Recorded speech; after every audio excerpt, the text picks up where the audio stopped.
दुनिया के अनेक शासनों में, दर्शनों में अनेक प्रकार की व्यवस्थाएं हैं। कुछ शासन इस प्रकार से चर्चा करते हैं कि हम लोग ईश्वर के हाथ की कठपुतली हैं। जैसा ईश्वर चाहेंगे वैसा चारों हो रहा है या होगा। तो फिर जब उनसे प्रश्न पूछते हैं कि यदि ईश्वर के हाथ में ही सब कुछ है तो फिर ईश्वर सबको सुखी क्यों नहीं बनाता? ईश्वर किसी को दुखी किसी को सुखी क्यों बना रहा है? इस प्रकार का जब प्रश्न उपस्थित होता है तो उसका उत्तर एकदम स्पष्ट है। तो फिर वो बोलते हैं कि वो अपने अपने कर्मों का फल भोग रहे हैं। तो जिन शासन उस शब्द को पकड़ लेता है और जिन शासन का प्रवक्ता हो, जिन शासन का सेवक हो, जिन शासन का उपासक हो, वो स्पष्ट रूप से कहता है कि यदि कर्म का फल ही वे भोग रहे हैं तो फिर उसमें भगवान का क्या रोल? जिसके हाथ की हमको कठपुतली कहा जा रहा है उनका क्या रोल? अगर उनका रोल है तो फिर कर्म क्यों? वो कर्म ही फल देने वाला तो उनका रोल क्यों? तो इससे स्पष्ट यह है कि यहाँ पवित्र जिन शासन ने जिसकी व्याख्या की, जो वस्तु का स्वभाव है और यथार्थ स्थिति है कि कोई भी जीव किसी के द्वारा भी ना तो निर्मित है, अर्थात किसी ने किसी को बनाया नहीं है, कोई भी किसी को कर्म का कर्ता नहीं है, कोई भी किसी के कर्म का फलदाता नहीं है और कोई भी किसी के भी कर्मों का नाशक नहीं है, कोई भी किसी को मारने वाला नहीं है, कोई भी किसी को जिलाने वाला अर्थात उसके जीवन उपयोगी सामग्री को देने वाला नहीं है। जब इतनी बातें हमने स्पष्ट कर ली तो स्पष्ट रूप से ये व्यवस्थाएं तो चल रही हैं। जीव जन्म भी ले रहा है, शरीर छोड़कर मरण को भी प्राप्त हो रहा है, उसको पालन पोषण की सब उपयोगी सामग्रियां भी मिल रही हैं, सुख है, दुख है, ज्ञान है, देखना हो रहा है, बोल रहा है, सुंदरता है, रूप है, रंग है, कलर है, आकार है, संपूर्ण व्यवस्थाएं कैसे बन रही हैं? तो भगवान सर्वज्ञ ने उसके लिए आपके समक्ष रखा कि जो सब इस व्यवस्था को व्यवस्थित करने वाला है वो कोई ईश्वर, कोई भगवान, कोई शक्ति नहीं है, अपितु उसका नाम कर्म है। वह कर्म है जो सारी की सारी व्यवस्था को देख रहा है। कोई व्यक्ति ज्ञान का सरोवर है, उसके पास इतना ज्ञान है, इतना ज्ञान है कि जिसके ज्ञान के आगे तीनों लोकों में कोई और टिक ही नहीं पाएगा। तो कोई मानसिक विक्षिप्त है जिसका दिमाग काम ही नहीं करता, उसको ये भी समझ नहीं आता कि क्या मेरे हित का है क्या अहित का है, ये भी विचार नहीं कर पा रहा, सुन नहीं पा रहा है, समझ नहीं पा रहा है। किसी व्यक्ति को इतनी दूर का दिख रहा है कि वो सूर्य में विराजमान अकृत्रिम जिन बिंबों के दर्शन धरती पर अपने महल की छत पर कर पाता है, तो कोई चश्मा के बड़े बड़े लेंस लगाने के बाद भी सामने रखी हुई वस्तु को प्रत्यक्ष नहीं देख पा रहा है। किसी को इतना सुख है कि आलीशान महलों में कोमल मखमल के गद्दों पर सोने की थालियों में आनंद के साथ व्यंजनों का रसास्वादन कर रहा है, तो कोई बेचारा दर दर की ठोकरें खा रहा है, कुछ भी नहीं है उसके हाथ में। कोई ऐसे निर्वित्त हो गया है, न घर न परिवार न संसार, किसी की कोई जरूरत नहीं। तो कोई घर परिवार के मोह में यूं डूबा हुआ है कि उसे ही अपना सर्वस्व मान बैठा है। इस प्रकार इन कर्मों की ऐसी विचित्रता है, चारों गतियों में चक्कर काट रहा है, 4 गति 84 लाख योनियां, कोई एकदम सुंदर अद्भुत यश कीर्ति गौरव, जहां देखो वहां उसकी यशोगाथा गाई जा रही है, जो देखो वो उसकी आवाज सुंदर मुग्ध है। दूसरा काला है, सौंदर्य से विहीन है, आवाज फटे बांस के जैसी है, शरीर में एक भी सुगुण नहीं है, जो देखता है वो बुराई करता है, जो देखता है वो उसे हीन मानता है। कुछ समाज में पूजे जाते हैं, उनका सम्मान होता है, बहुमान होता है, उनके प्रति लोगों में आदर होता है, कुछ जन्म से ही हीन दृष्टि से देखे जाते हैं, कुछ जीवन में कुछ नहीं करते लेकिन फिर भी वे मालिक होते हैं, हजारों हजारों करोड़ों रुपए की संपत्ति उनके पास होती है, हजारों करोड़ों की संपत्ति उनके पास होती है, कुछ नहीं किया उन्होंने अपने जीवन में। वो कुछ सुबह से लेकर शाम तक दिन रात मेहनत करते हैं, फिर भी शाम की रोटी का, शाम को गुजारे का, दूसरे दिन की व्यवस्था वे अपनी जिंदगी में कभी नहीं बना पाते। ये 8 कर्म आपके सामने उपस्थित हैं। ये कंडीशन जो हमने आपके सामने रख दी, ज्ञान से लेकर मेहनत तक की, इनका नाम ही 8 कर्म है। ज्ञानावरणी, दर्शनावरणी, वेदनीय, मोहनीय, आयु, नाम, गोत्र और अंतराय। आइए देखते हैं। कर्म, कर्म का लक्षण, जो आत्मा का असली स्वभाव प्रकट नहीं होने देता उसे कर्म कहते हैं। वास्तविकता में आत्मा का जो वास्तविक स्वरूप है उसे जो प्रकट ना होने दे उसका नाम ही कर्म है।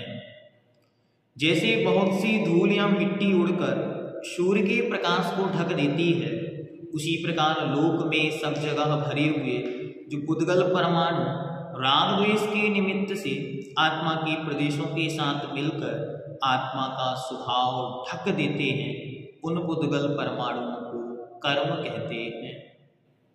जैसे धूल उड़ते उड़ते जाती है और सूर्य के उस महाप्रकाश को ढक लेती है, बादल का रूप बनकर कभी उसके स्वभाव को प्रकट ना होने दे। अभी आप देख रहे हैं फॉग, जिसे हम कहते हैं कोहरा, कैसे सूर्य को ढके रहता है 9, साढ़े 9, 10 बजे तक, लेकिन अल्टीमेट सूर्य का प्रकाश अपने पूर्ण पावर में आता है और बादल वो कोहरा दूर हो जाता है। ऐसे ही चैतन्य शक्ति महाधन आत्मा जो अपने आप में एक अद्भुत शक्ति है, जिसमें सिद्धत्व नाम की महाशक्ति विराजमान है, जो चिति शक्ति, दर्शन शक्ति, उपयोग शक्ति, ज्ञान दर्शन घन स्वभावी है, वह भगवत शक्ति जिसके अंतरंग में विराजमान है, वह पवित्र आत्मा इन राग द्वेष रूपी पिंडों से मिले हुए कर्म समूह के कारण यूं आवरित है, अर्थात ढकी हुई है। राग द्वेष के निमित्त से उन कर्मों में सुख दुख देने की शक्ति भी हो जाती है। उनमें क्या होता है? राग द्वेष के निमित्त से उन कर्मों में फलदान की शक्ति हो जाती है। जैसे कोई व्यक्ति थोड़ी सी मिट्टी पर मंत्र पढ़ेगा, मंत्र पढ़कर यूं फूंक कर किसी को मार दे, तो वो व्यक्ति आए बाएं बोलने वाला तुरंत रुक जाएगा। क्यों? तो ये मंत्रित है। ऐसी राग द्वेष रूपी भावों की मंत्रणा से ये कर्म भी फल देने वाले हो जाते हैं, इनकी फलदान शक्ति हो जाती है। कर्म के भेद: ज्ञानावरणी, दर्शनावरणी, वेदनीय, मोहनीय, आयु, नाम, गोत्र और अंतराय, ये 8 कर्म हैं। इनमें से ज्ञानावरणी, दर्शनावरणी, वेदनीय, ज्ञानावरणी, दर्शनावरणी, मोहनीय और अंतराय, ये चारों घातिया कर्म है। घातिया का अर्थ है जो आत्मा के गुणों को घातते हैं, आत्मा का गुण है ज्ञान, तो ज्ञानावरणी उस ज्ञान को ढक लेता है। दर्शन, दर्शनावरणी ने ढक लिया। सुख, मोहिनी ने ढक लिया। और वीर्य मतलब शक्ति, उसे अंतराय नाम के कर्म ने ढक लिया। तथा वेदनीय आयु, नाम और गोत्र कर्मों को अघातिया कर्म कहते हैं। ये आत्मा की उस महान शक्ति का घात तो नहीं करते हैं, लेकिन फिर भी जो कर्मों की घातक शक्तियां हैं, उन जो आत्मा के गुणों की घातक शक्तियां हैं, उनका जो सपोर्ट करते हैं, उनके साथ जो उपस्थित रहते हैं, उनका नाम है अघातिया कर्म। आइए अब देखते हैं। सबसे पहले ज्ञानावरणी कर्म। सबकी शंका है, हमको याद नहीं होता, हमारा क्षयोक्षम ठीक नहीं, उनके लिए ये विषय यहाँ पर रख रहे हैं। देखते, जो कर्म आत्मा के ज्ञान गुण को ढकता है, प्रकट नहीं होने देता, उसे ज्ञानावरणी कर्म कहते हैं। दृष्टांत, यदि किसी मूर्ति पर पर्दा पड़ा हो तो जिस तरह उसका रूप नहीं दिखता, उसी प्रकार ज्ञानावरणी कर्म आत्मा के ज्ञान गुण को ढक देता है, प्रकट नहीं होने देता। जैसे सुरेश अपना पाठ खूब याद करता है, परंतु उसे याद नहीं होता। इसमें सुरेश के ज्ञानावरणी कर्म का उदय समझना चाहिए। विशेष रूप से कर्म की व्यवस्था को समझें। ये कर्म है क्या, ये कर्म होते कैसे हैं, ये कर्म कितनी पावरफुल हैं, इन कर्मों के फल देने की शक्ति कितनी है।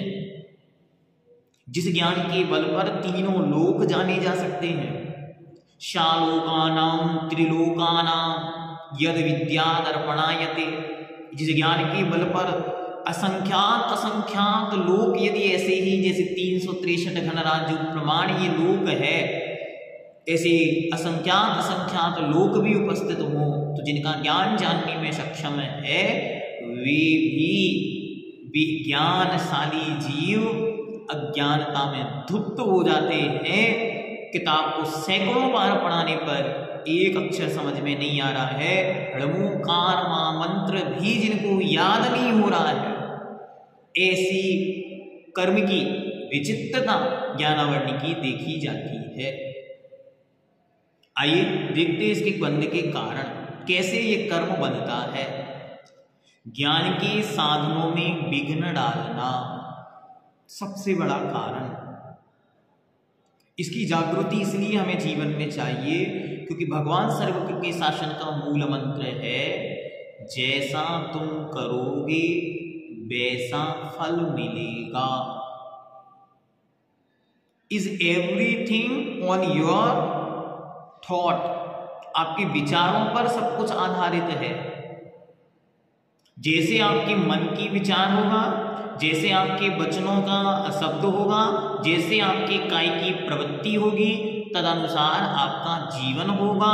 और जैसा आपका ये वाला जीवन होगा, इसके आधार पर ही आपके अगले भव का पुरुषार्थ, इस भव का जो पुरुषार्थ है, तो अगले भव का भाग्य बनेगा। इसलिए भाग्य कुछ और नहीं होता कि हमारी किस्मत में किसी ने कुछ लिख के भेज दिया। इसलिए मैंने पहले आपको स्पष्ट कर दिया कि वहां पर कोई नहीं बैठा है जो हमको बनाता है, और कोई नहीं बैठा है जो हमारे कर्मों की व्यवस्था को लिखता है कि आज इसने इतने बजकर इतने मिनट पर ये वाला पाप किया और इसको इसका फल ऐसा मिलना है। There is no one. वो हम खुद ही हैं जो प्रति समय अपने द्वारा किए गए कर्मों को देख रहे हैं, जान रहे हैं, और समय आने पर उसके फलों को भोगना पड़ेगा। इसलिए बहुत स्पष्ट रहे इस विषय के लिए, और इस विषय में बहुत अच्छी तरह चिंतन करें, विचार करें, ये क्या हो रहा है, कैसे हो रहा है, क्यों हो रहा है। तो आप अच्छी तरह ध्यान रखें, ज्ञान के साधनों में विघ्न डालना। कोई पढ़ रहा है,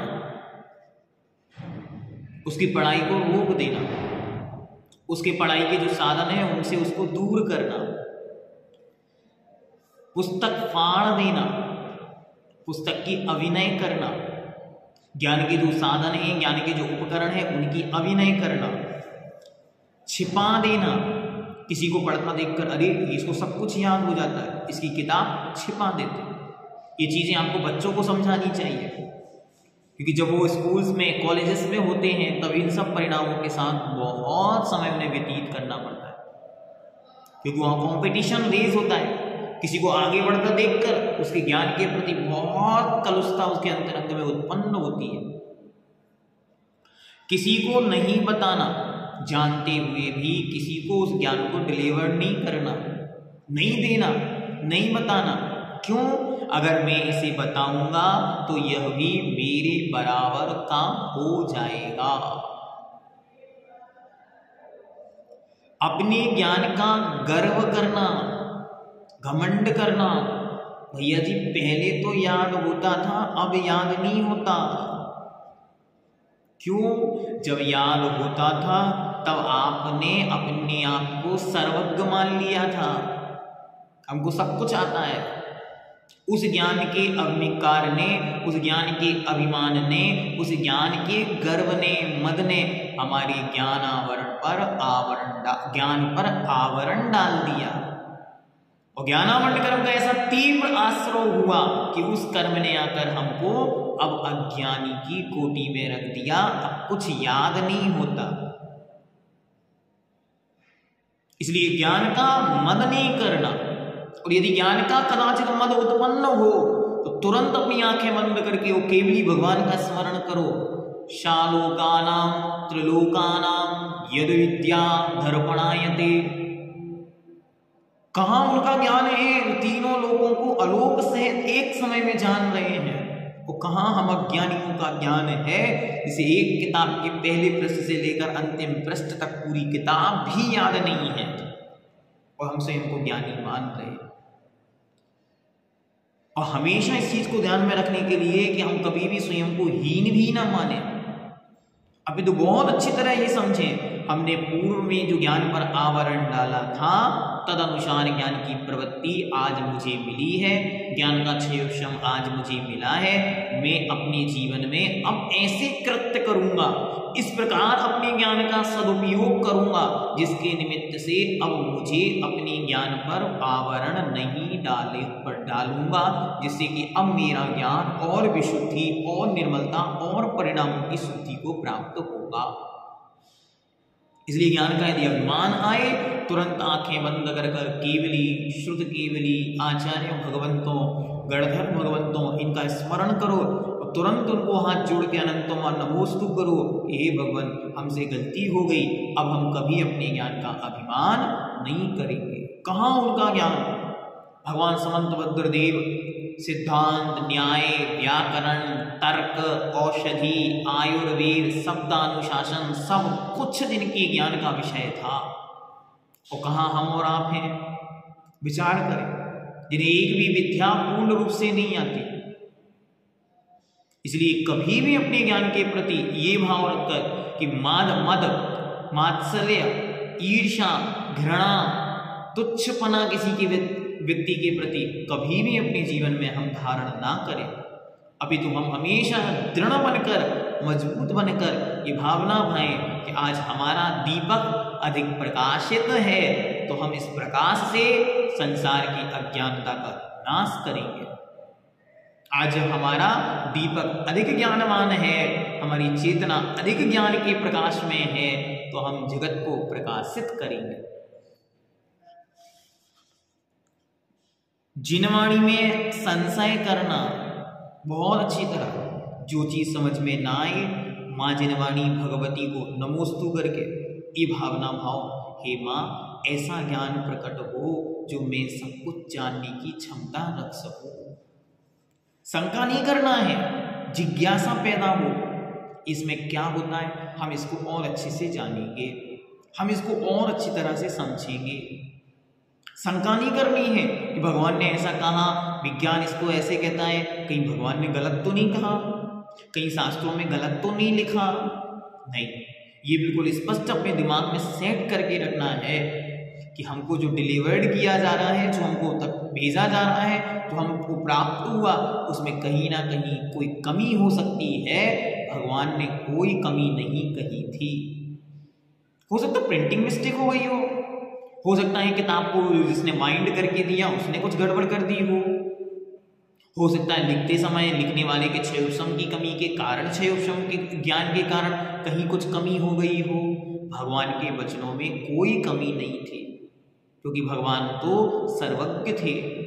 तीनों लोकों के संपूर्ण विषयों की, अनंत द्रव्यों की, अनंत पर्यायें एक साथ जिनके ज्ञान का विषय थी, ऐसे महान शक्ति संपन्न, महान ज्ञान शक्ति के धारी भगवान थे। नान्यथावादी नो जिना, वे अन्यथावादी नहीं हो सकते। इसलिए हमारा अज्ञान उस जिनवाणी में संशय ना करे।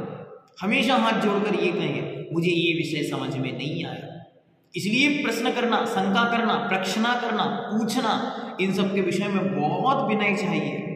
विनय पूर्वक हाथ जोड़कर नम्रता से, मुझे ये विषय स्पष्ट नहीं हुआ, मुझे ये विषय समझ नहीं आया।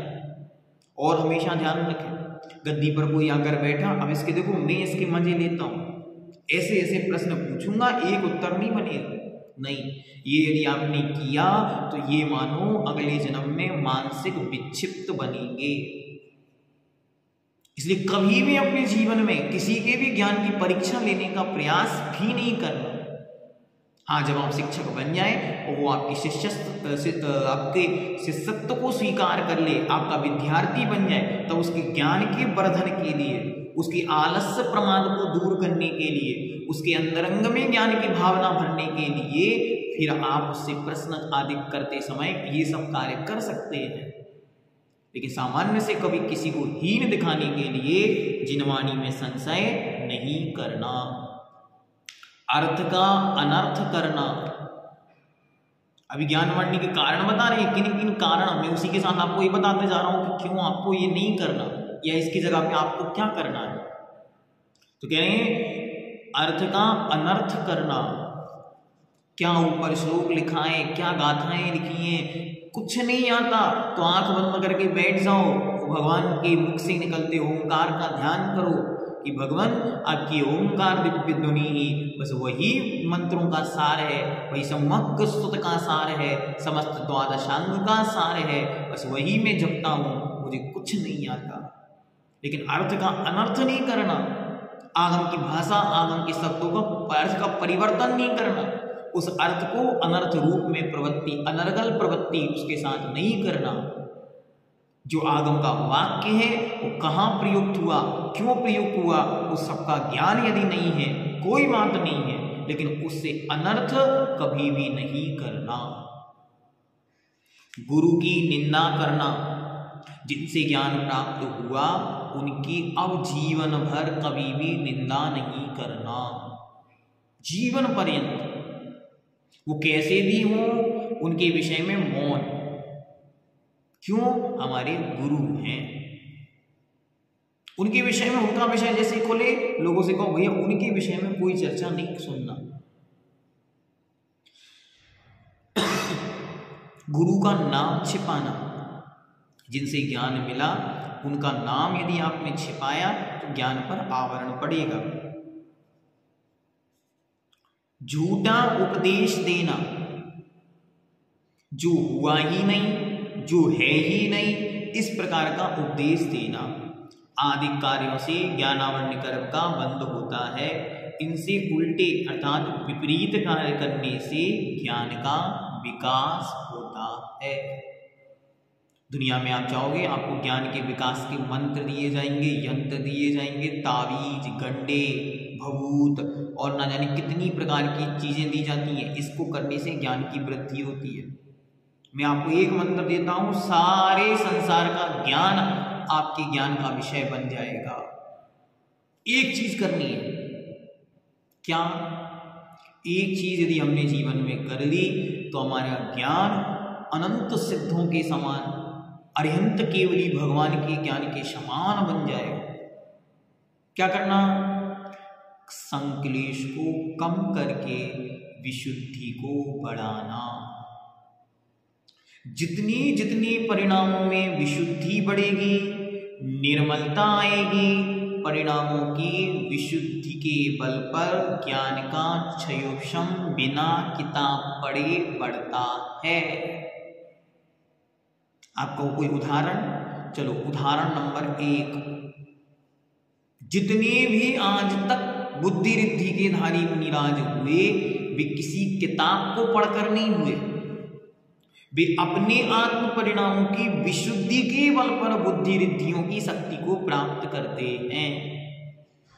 आज तक जितने केवल ज्ञानी हुए वे किसी यूनिवर्सिटी, किसी कॉलेज, किसी स्कूल, किसी किताब, किसी धर्मशास्त्र, ध्यान से, धर्मशास्त्र को भी नहीं पढ़ते।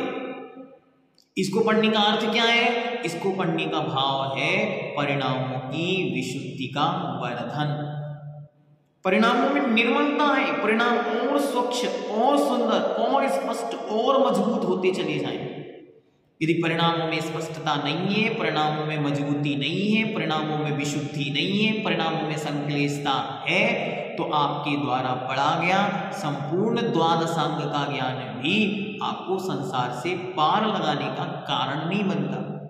इसलिए आचार्य ने लिखा कि 11 अंग के पाठी भी अभी संसार में घूम सकते हैं आत्मविशुद्धि के अभाव में। इसलिए स्वाध्याय का फल 1, परिणामों में विशुद्धि, संक्लेश का अभाव। संक्लेश को कम करते चले जाना है।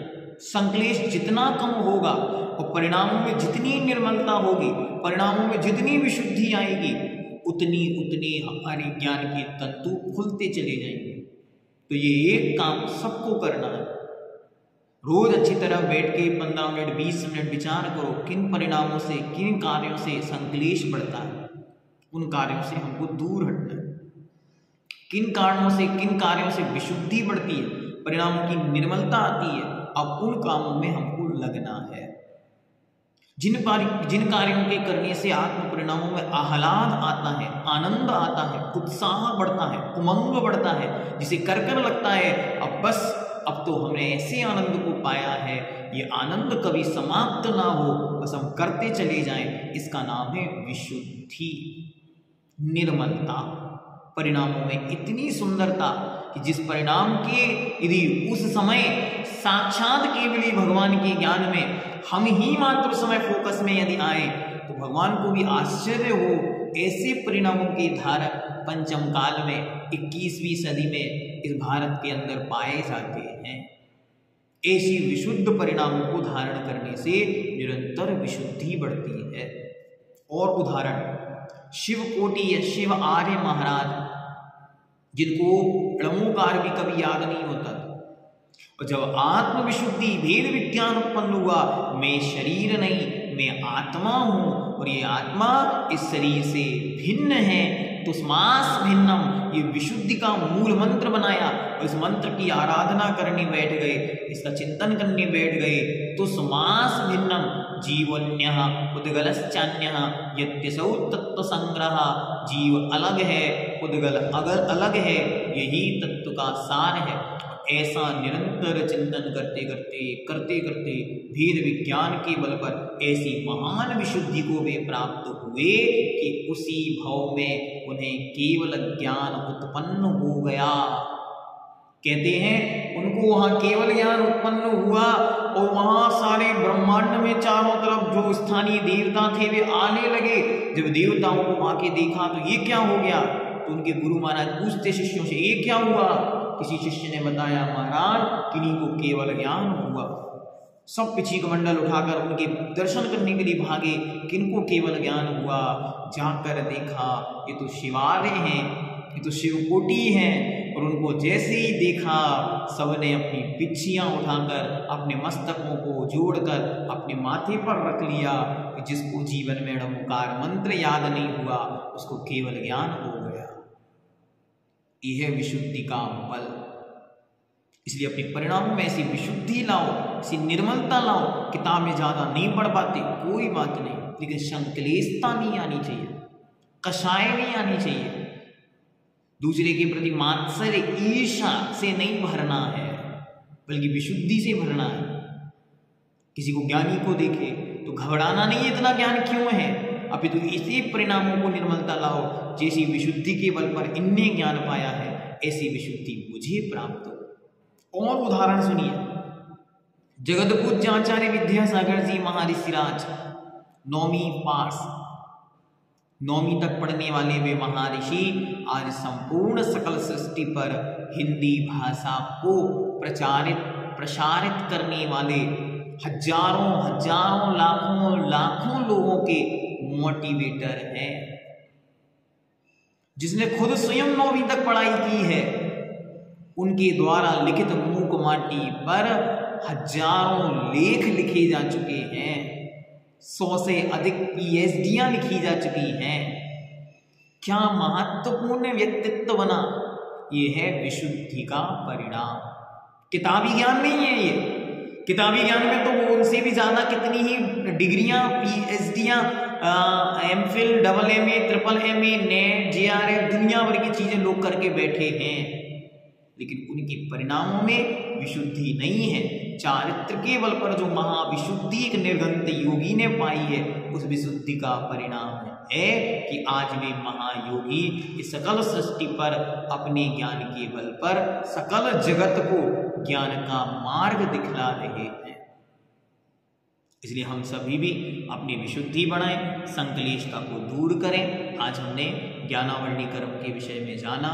इससे स्पष्ट जाने, जब भी कोई मानसिक विक्षिप्त, हीन, अज्ञानी, दुर्बुद्धि और भी अनेक प्रकार के जो मानसिक रोगी हैं, डिप्रेशन के शिकार हैं या अन्य प्रकार के हैं, उनको देख के तुरंत प्रार्थना करो, हे भगवान, मैं कभी अपने ज्ञान का दुरुपयोग ना करूं, क्योंकि मुझे पता है आज जो ये विराजते हैं, ये ज्ञान की हीनता, ज्ञान की कमी या ज्ञान के अभाव नहीं है, अपितु जब इनके पास ज्ञान था, इन्होंने उस ज्ञान का दुरुपयोग किया, इसके बल पर ये इस प्रकार के हुए। मैं अपने ज्ञान का कभी दुरुपयोग ना करूं। मुझे ये वाक्य हमेशा याद रहता है। महामुनि मुनिकुल गौरव निर्यापक श्रवण मुनि पुंगव श्री सुदास सागर जी महाराज सिराज के चरणों में हम लोग बैठे थे। समय सार जी की वाचना चल रही थी। पूज्य श्री ने बहुत अच्छा वाक्य कहा, मेरे जीवन के हृदय पर सदा सदा के लिए वो लिखा गया। आप लोगों को यदि अच्छा लगे तो आप भी अपने पास उसको लिख के रख लें। उन्होंने कहा कि देखो ज्ञान की महिमा, देखो ज्ञान की महिमा। आज जो ज्ञान है, जिस ज्ञान के बल पर तुम अभिमान करते हो कि ये देव मेरे हैं, जिस ज्ञान के बल पर तुमने जाना कि ये सर्वज्ञ हैं, ये वीतरागी हैं, ये अरिहंत हैं, ये गुरु हैं, ये निर्गंत मुद्रा है, ये मेरे आराध्य हैं। यदि वो ही ज्ञान, बहुत ध्यान से सुनना सब, यदि वो ही ज्ञान एक क्षण के लिए विकृत हो जाए, यदि वो ही ज्ञान एक क्षण के लिए विक्षिप्त हो जाए, यदि वो ही ज्ञान एक क्षण के लिए मिथ्या रूप परिणत हो जाए, यदि वो ही ज्ञान एक क्षण के लिए अज्ञान रूप परिणत हो जाए, तो जिसे तुमने देव कहा था, उन्हीं के पत्थरों को, उनको पर ही पत्थर फेंकोगे। जिन्हें निर्गंत गुरु मानकर पूजते थे, उन्हें ही पत्थर मारने लगोगे। जिसे जिनवाणी मानकर सिर झुका रहे हो, उसे अग्नि में संस्कारित कर दोगे, अग्नि में जला दोगे, पानी में फेंक दोगे। ये ज्ञान की महिमा है। इसलिए अपने ज्ञान के क्षयोक्षों को रोज धन्यवाद दिया करो। गजब हो गया, ऐसे भीषण पंचम काल में भी हम अनंत आभारी हैं उन निर्गंत योगियों के, जिनकी छत्र छाया में ज्ञान की ऐसी उपासना का परम सौभाग्य हमको मिला। वरना कहाँ हम भटक रहे थे। ये TV, mobile, laptop, Facebook, WhatsApp, Insta, इनकी जिंदगी में इन्होंने हमारी जिंदगी को बर्बाद कर दिया, हमें पराधीन बना दिया। हम अपने ज्ञान के बल पर सकल संसार को, तीनों लोगों को जानने वाली शक्ति अपने अंतरंग में रखते हैं, और हम बाहर वाले छोटे से डिब्बे पर अधीन हो गए। इसको अपनी बुद्धि की समझें, अपने ज्ञान के क्षयोक्षम को, अपनी ज्ञान की शक्ति को। इसे कहते हैं चिति शक्ति, ज्ञान शक्ति, उपयोग शक्ति, ज्ञान आराधना। इस ज्ञान शक्ति का कभी भी हम दुरुपयोग नहीं करेंगे। ऐसा संकल्पबद्ध होकर कि अपने जीवन में कभी किसी को हीन नहीं समझेंगे। जिसने जो पाया है स्वयं अपने हाथों से लिख कर लाया है। जो मुझे मिला है वो मैं अपने हाथों से लिख के लाया हूँ, और जो मैं लिख रहा हूँ वो भविष्य में मिलेगा। इसलिए बहुत स्पष्ट आज से निर्णयबद्ध, कड़बद्ध, बिल्कुल अपनी तरह से बिल्कुल करबद्ध हो जाएं कि हम कमरबद्ध हो जाएं कि हमको एक क्षण भी कभी भी अज्ञानता में, धूर्तता में, मात्सर्य में, ईर्ष्या में और संकलेश में नहीं बिताना है। अब तो हर एक क्षण विशुद्धि विशुद्धि विशुद्धि और उस विशुद्धि को बढ़ाते बढ़ाते बढ़ाते चले जाना है। आज के लिए इतना पर्याप्त। दर्शनावरणी कर्म, दर्शन नामक गुण के ऊपर जो आवरण पड़ा, जो आवरण डालता है, उसका नाम है दर्शनावरणी कर्म। जो कर्म आत्मा के दर्शन गुण को ढकता है, प्रकट नहीं होने देता,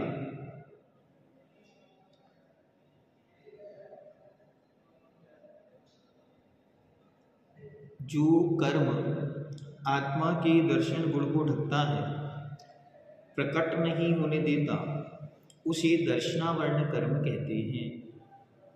दृष्टांत, जिस प्रकार कोई पहरेदार राजा के दर्शन नहीं होने देता, उसी प्रकार दर्शनावरणी कर्म आत्मा को पदार्थों का दर्शन नहीं होने देता। जैसे रमेश मंदिर दर्शन के लिए गया किंतु ताला लगा पाया, इसमें रमेश के दर्शनावरण कर्म का उदय समझना चाहिए। बंध के कारण, दर्शनावरण कर्म का बंध किन किन निमित्तों से होता है? जिन दर्शन में विघ्न डालना, इसे अच्छी तरह हमको समझना है। जिनेंद्र भगवान के दर्शन और वंदना में किसी भी प्रकार की कोई विघ्न हमको उपस्थित नहीं करनी है। जब हम स्वयं दर्शन करें तो अच्छी तरह ध्यान दें, आगे पीछे कोई है तो नहीं, किसी के दर्शन में हम बाधा तो नहीं बन रहे हैं, विघ्न उपस्थित तो नहीं कर रहे हैं, और अच्छी तरह देखभाल कर फिर हमको व्यवस्थित होकर जिनेंद्र भगवान का पवित्र दर्शन करना चाहिए।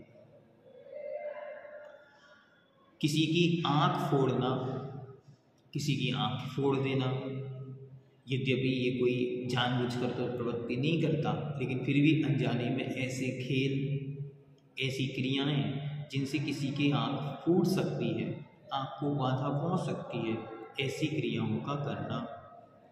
दिन में शयन करना, ये बड़ा महत्वपूर्ण है।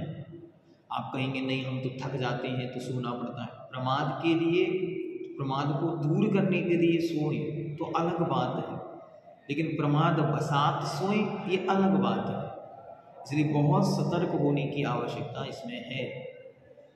मुनियों को देखकर घृणा करना, जो निर्गंत दिगंबर मुनि मुद्रा है, उसको देखकर घृणा का भाव आना। अपनी दृष्टि का गर्व करना, अपनी दृष्टि, देखो मैं इतना कुछ करता हूँ फिर भी मेरी आंखों पर चश्मा नहीं चढ़ा, इस प्रकार का भाव करना। किसी अंधे को या आपकी किसी रोशनी ज्योति संबंधी परेशानी या आँख संबंधी परेशानी वालों का मजाक उड़ाना, किन्हीं आँख के चश्मे आदि को छिपाना, चश्मा तोड़ना, चश्मे से खेलना, चश्मे का मजाक उड़ाना, इस प्रकार की जो प्रवृत्तियाँ हैं ये आँखों पर इफेक्ट डालने वाली हैं। और आँखों का सदुपयोग ना करके आँखों का दुरुपयोग, आँखों का दुरुपयोग करना, इससे आपको यह कर्म का बंध होगा। तो दर्शनावरणी कर्म से बचने के लिए इनके विपरीत कार्य करते हुए जिनेंद्र भगवान की अच्छी तरह दर्शन करना, अपनी दृष्टि के लिए निरंतर आभार व्यक्त करना, और दूसरों के आँखों का ऑपरेशन कराना, उनको आँखों संबंधी कोई बाधा है उसको दूर कराना, चश्मा दान देना, इन प्रकार की प्रवृत्तियों से दर्शनावरणी का जो आवरण है वो दूर हटेगा और क्षयोक्षम में वृद्धि होगी। आगे वेदनीय कर्म। वेदनीय क्या है? जो आत्मा को सुख दुख देता है और अव्ययवाद सुख बाधा का अभाव रूप गुण का घात करता है, उसे वेदनीय कर्म कहते हैं। इसके दो भेद हैं, अशाता वेदनी और शाता वेदनी। जो सुख की सामग्री उपलब्ध कराए वो साता वेदनी, और जो दुख की सामग्री उपलब्ध कराए, उसका नाम है अशाता वेदनी। दृष्टांत, जिस प्रकार शहद लपटी तलवार की धार चाटने से सुख दुख दोनों होते हैं, अर्थात शहद मीठा लगने से सुख होता है और तलवार द्वारा जीभ कट जाने से दुख होता है, वैसे ही वेदनी कर्म सुख दुख दोनों देता है। वेदनी कर्म सुख और दुख दोनों को उत्पन्न करता है, सुख रूप और दुख रूप। बंध के कारण अपने व दूसरे के विषय में दुख करना, दुखी होना। इसलिए कहा जैसा जैसा आप सोचेंगे वैसा वैसा आपको प्राप्त होगा। यदि आप दुख, तकलीफ, कष्ट, बाधा, विघ्न, उपद्रव, उपसर्ग, तकलीफ, रोग, पीड़ा, इनके विषय में यदि सोचेंगे तो ऐसे ही 9 कर्म उपस्थित होंगे जिससे आपको इन सब की ही प्राप्ति होगी। और भविष्य के लिए तो अशाता वेदनी बांध ही रहे हैं, तो भविष्य में तो कष्ट होना ही है, अपितु वर्तमान में भी अशाता वेदनी की उदीर्णा के 9 कर्मों की संयोजना हो रही है। इसलिए अपने जीवन में कभी दुख ही नहीं होना, दुख के कारण उपस्थित हो तब संभालने का प्रयास करना। दूसरा कहते हैं अपने व दूसरों के विषय में दुख करना, दूसरा शोक करना। कोई बिछड़ गया, कोई मिला नहीं, कोई प्राप्त नहीं हुआ तो बार बार उसके लिए बहुत शोक करना, दुख मनाना। इसके बाद पश्चाताप करना, रोना, रुदन मचाना, मैंने ऐसा क्यों किया, ऐसा ना करता, ऐसा होता आदि। मारना, रोना, बहुत ध्यान से रोना। बहुत सारी माताओं की आदत होती है छोटी छोटी सी बात पर रोना। जितना आप रोएंगे उतना अशाता वेदनी अर्थात दुख का आश्रय होगा। जितना आश्रय बंद होगा फिर आगे चलकर उतना ही कष्ट, दुख भोगना पड़ेगा। आगे पशु वध करना, बलि चढ़ाना आदि कार्यों से अशाता वेदनी का बंध होता है। ये सब दुख के कारण बतला दिए। इन कारणों से जीवन में दुख की उत्पत्ति होगी, इसलिए इन कार्यों से बचना। चिल्ला चिल्ला कर रोना, दूसरे को मारना, डांटना, दुख देना, कष्ट देना, तकलीफ देना, पीड़ा देना, सताना, ये सब अशाता वेदनी के कारण है।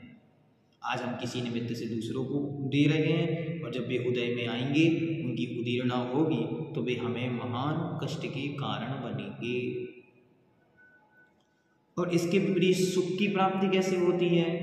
तो दान देना, दया करना, संयम पालना, लोभ ना करना, वात्सल्य भाव रखना, वैयावृत्ति करना, व्रत पालन करना, प्रभावना करना आदि कार्यों से शाता वेदनी का आबंध होता है।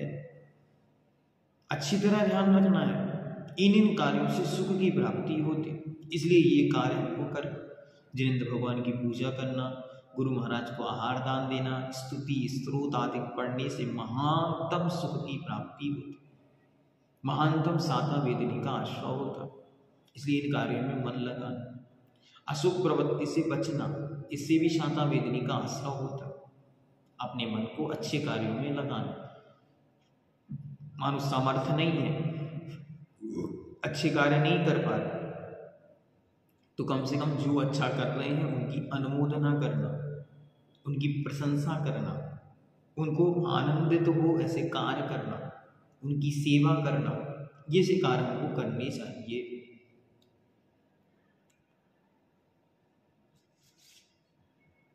फिर से देख लें एक बार।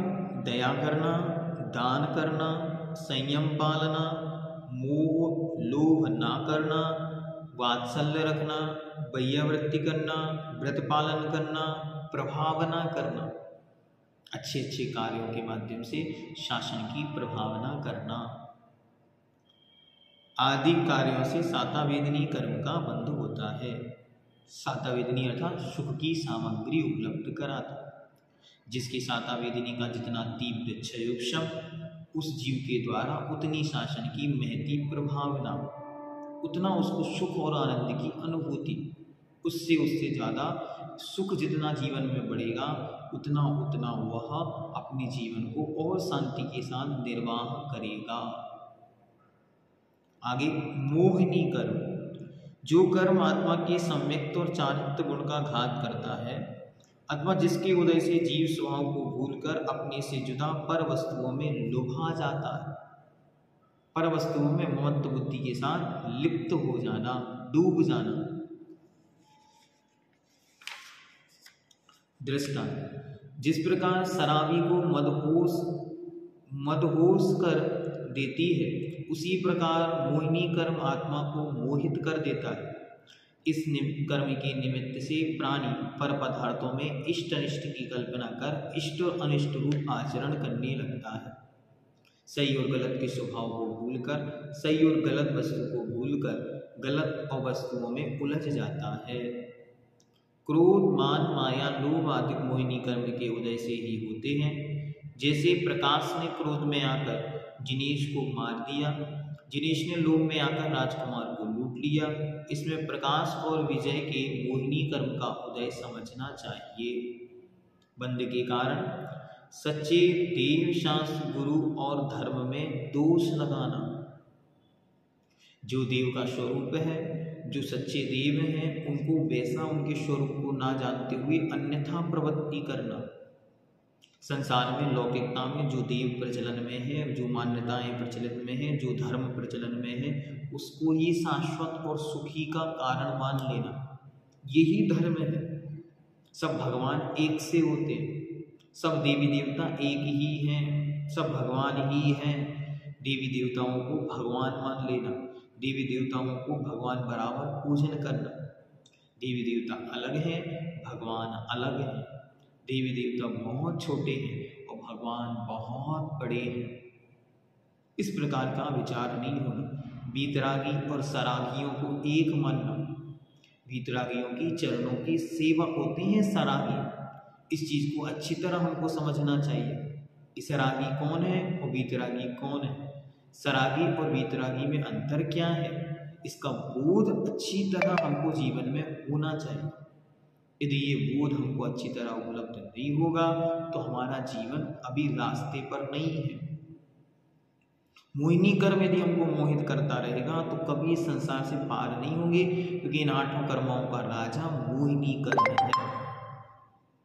इस मोहिनी कर्म के कारण ही अनेक अन्य कर्म आकर बंधते हैं। इसलिए मोहिनी कर्म से बचना जरूरी है। मोहिनी कर्म का नाम ही मिथ्यात्व है, दर्शन मोहिनी की पर्याय।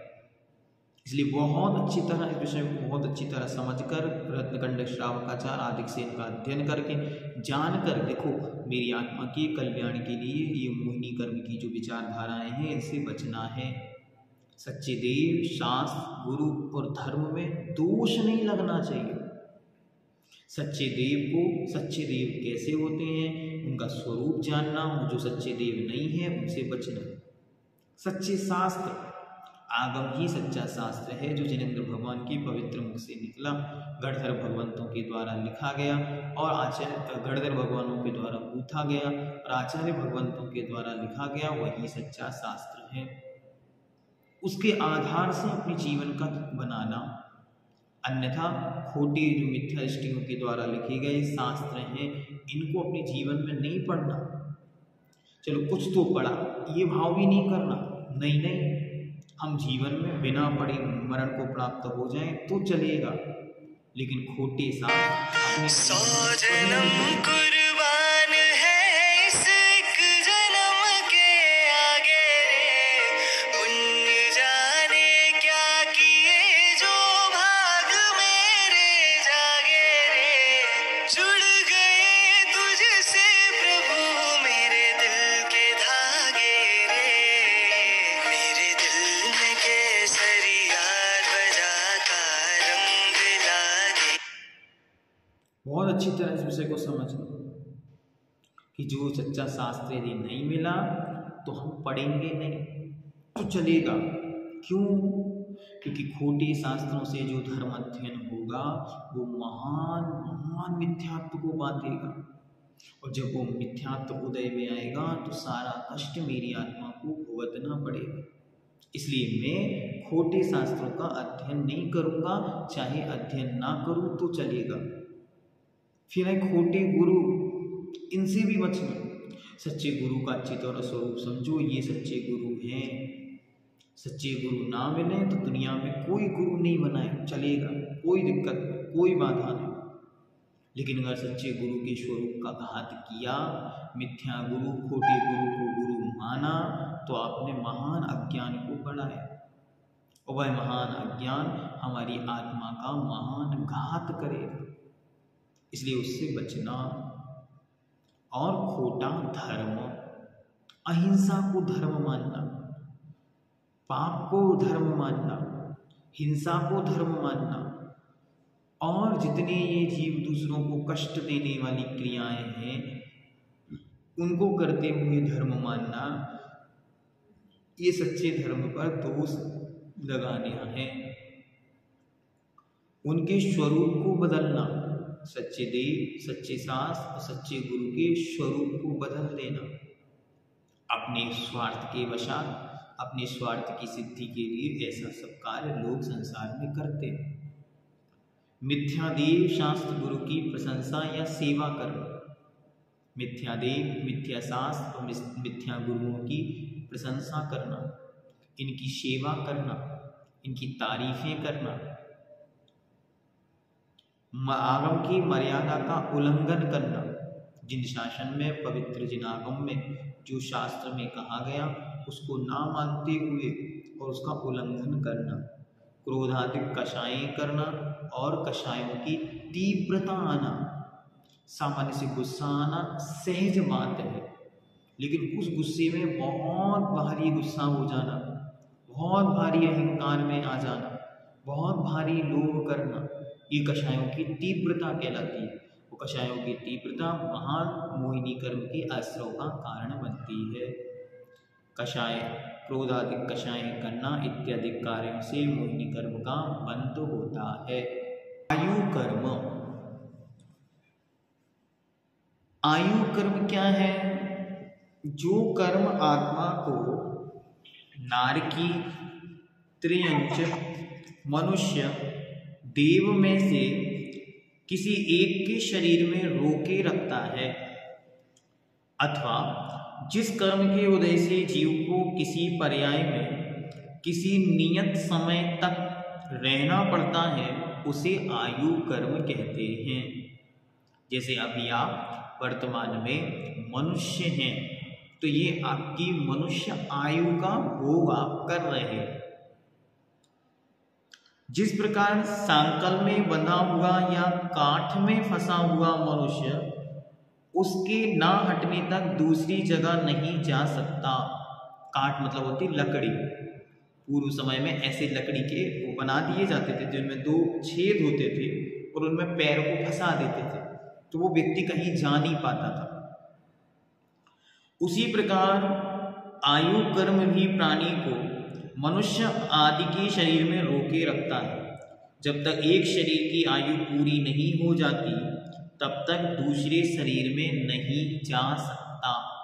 ये नियम है। इसलिए प्रत्येक जीव अपनी आयु को पूर्ण करके ही यहाँ से गमन कर कर अन्य गति में अन्य आयु को भोगने हेतु जाता है।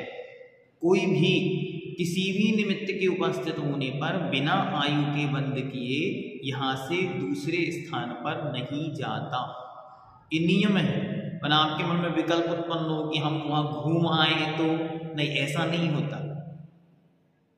इसके विषय में बहुत सुंदर तत्वार्थ सूत्र के 2 अध्याय के अंदर जो अकाल मृत्यु का वर्णन आया है कि अकाल मृत्यु किनकी नहीं होती, वहां हमने बहुत सुंदर तरीके से मृत्यु को समझाया कि मृत्यु किस किस प्रकार से किन किन निमित्तों से उपस्थित होती है, वो किस प्रकार से आयु के बंधाधिक होते। तो हमको बहुत सतर्क रहना चाहिए क्योंकि जीवन का कोई भरोसा नहीं होता। आयु आप 70 वर्ष भी लेकर आए हो, लेकिन यदि बीच में कोई अन्य ऐसे निमित्त उपस्थित हो जाए तो उनके निमित्त से वह आयु अकाल में ही पूर्णता को प्राप्त हो जाती है। ये आगम का वचन है। इसलिए हमको बहुत सतर्कतापूर्ण अपने जीवन के एक एक क्षण को जागृति विवेक पूर्वक व्यतीत करना चाहिए। जैसे हमारा जीव मनुष्य शरीर में रुका हुआ है और गाय का जीव त्रियंच के शरीर में रुका हुआ है, इसमें हमारे को गाय की क्रमशः मनुष्य त्रियंच आयु का उदय समझना चाहिए।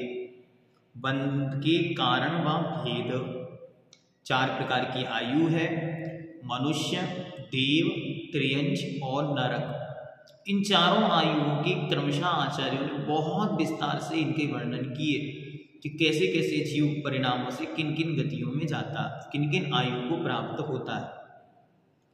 बहुत हिंसा करना, बहुत आरंभ करना, बहुत परिग्रह रखना से नरक आयु का आश्रय होता है, आश्रय बंध होता है। मायाचारी करने से त्रियंच आयु का बंध होता है।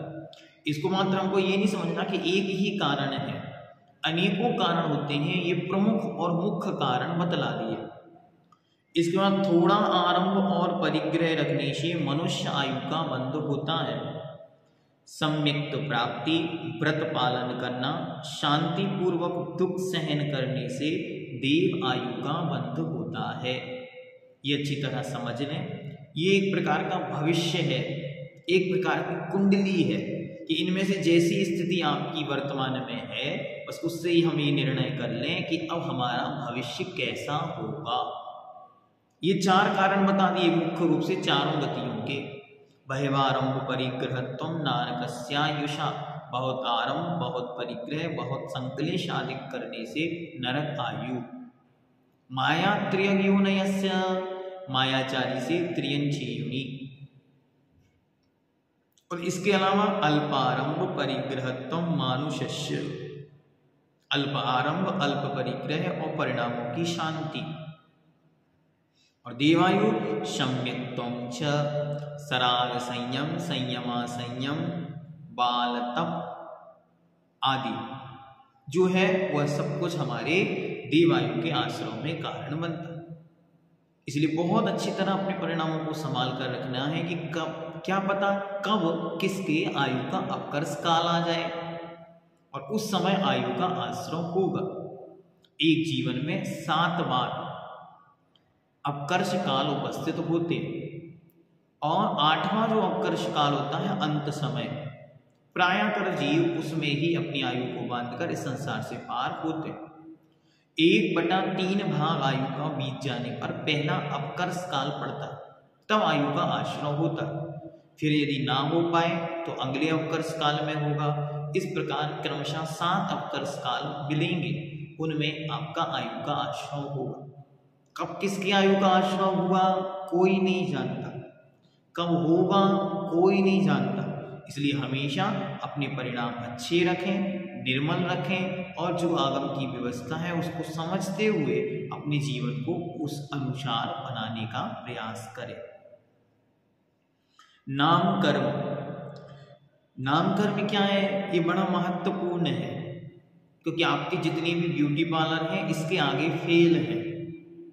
ये जो कुछ भी हमको प्राप्त हुई है, सुंदरता है, असुंदरता है, गोरा काला, अन्य अन्य प्रकार के दांतों की संरचना, नाक कान, दुनिया भर की जितनी भी रचनाएं हम देख पा रहे हैं, या जिन पर हम ये कह सकते हैं कि वर्तमान संपूर्ण जगत जिस पर मोहित है, सारा संसार मात्र इसी ही बाहरी रूप रचना पर ही मोहित होकर अपने परिणामों का, अपने ब्रह्म भाव का, अपने परिणामों का घात करता है।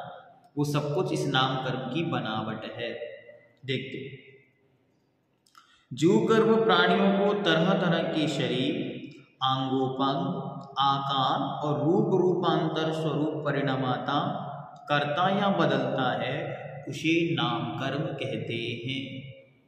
कितना परिणाम है इसका, अगर इसके विषय में हम नहीं जानते हैं तो हम लोग प्रतिदिन अपने जीवन का अधिकतम समय इसमें ही व्यतीत कर रहे हैं। Photo, images, face powder, cream, beauty parlour, साबुन, शैम्पू और न जाने दुनिया की कितनी ही व्यवस्थाएं बनाकर हम नाम कर्म को बदलने का प्रयास, सुधारने का प्रयास और दिखाने का प्रयास कर रहे हैं। कई बार तो मैं आश्चर्य में पड़ जाता हूं सामने वाले का मेकअप देखकर कि आखिर ये चाहते क्या हैं। जैसे मैं हूं, आपके सामने उपस्थित हूं, ये ओरिजिनल एक प्रकार का स्किन है ये, क्योंकि इस पर कुछ भी नहीं लगाया गया, एज इट इज जो है वो है।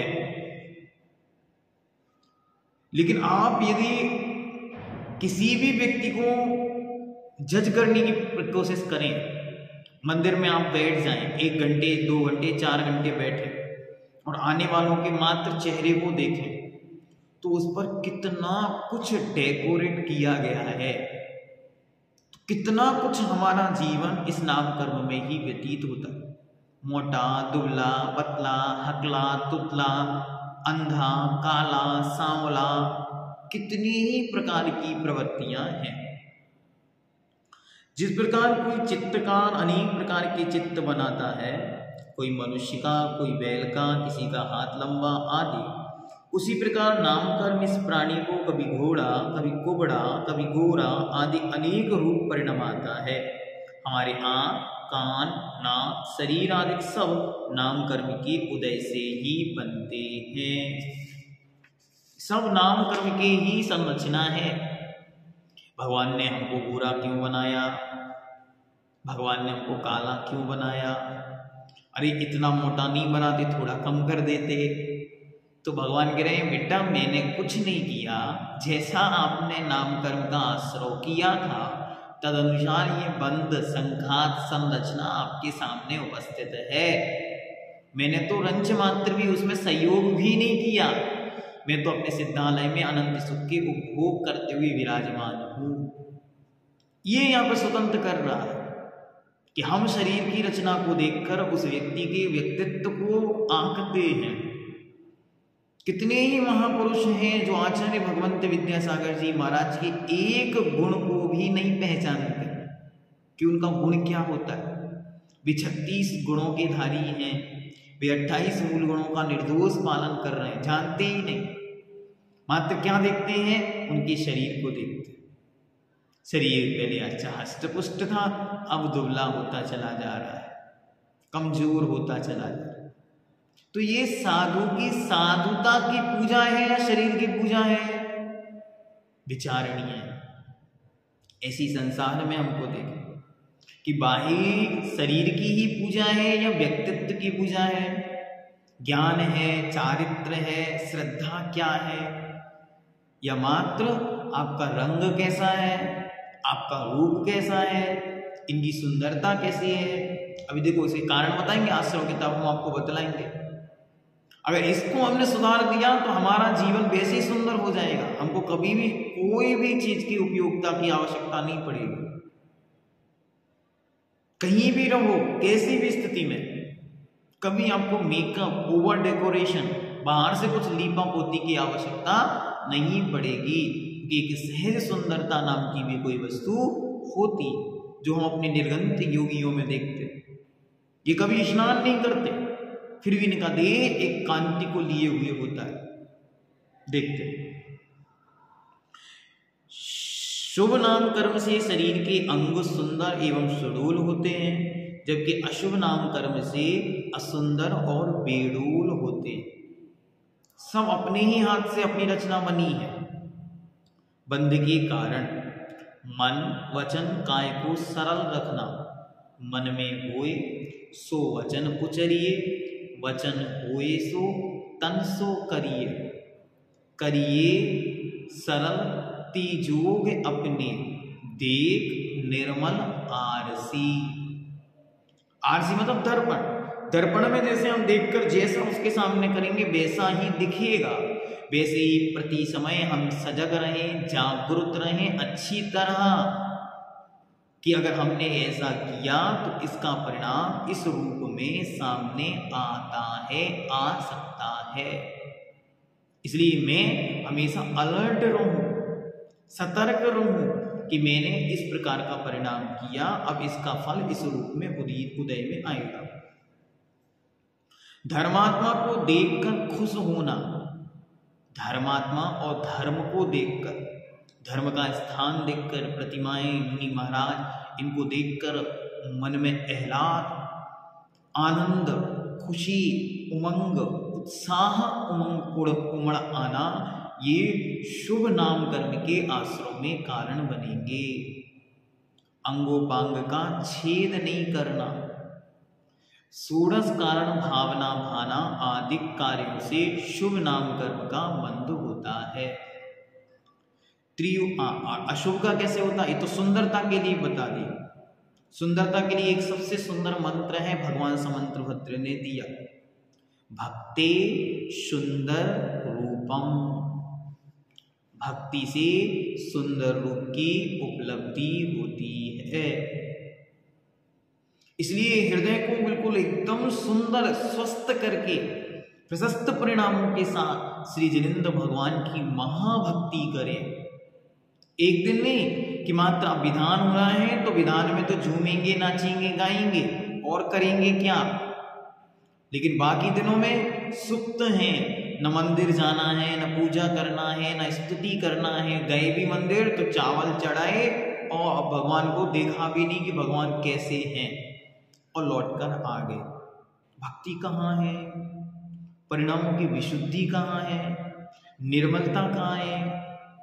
तो जैसा परिणाम आपने विधान में एक उत्साहपूर्वक विधान में किया था, वैसे परिणामों के साथ रोज आनंदित होते हुए, परम अनुराग से भरते हुए श्री जिनेंद्र भगवान के गुणों का अनुवाद करें। गुणानुवाद का नाम भक्ति है।